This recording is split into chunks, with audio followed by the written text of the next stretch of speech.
Bonjour, aujourd'hui je vais vous parler du deuxième tome de la série des enquêtes de Monsieur de Mortagne d'Andrea H. Japp. Le titre est En ce sang versé.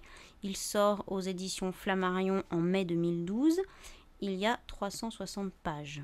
À la fin du tome 1, nous avons laissé Ardouin Cadévenel qui avait vu une femme qui ressemblait beaucoup à Marie de Salvin, et il croyait d'ailleurs que c'était elle. Enfin, on lui dit que c'est en fait la sœur de Marie de Salvin, Mao de Vigonrin, qui est accusée d'enherbement, c'est-à-dire d'empoisonnement, d'avoir empoisonné sa famille, certains membres de sa famille.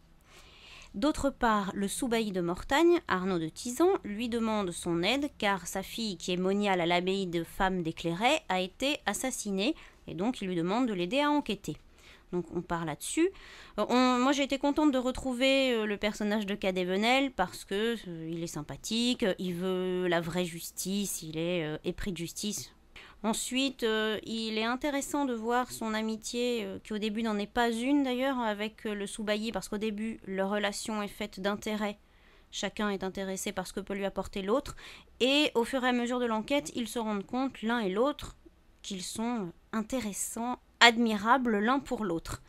En outre, il est bien sympathique de la part de l'auteur d'avoir fait des petits clins d'yeux à son lecteur habitué, c'est-à-dire qu'elle a repris certains personnages que vous connaissez si vous avez lu les autres sagas.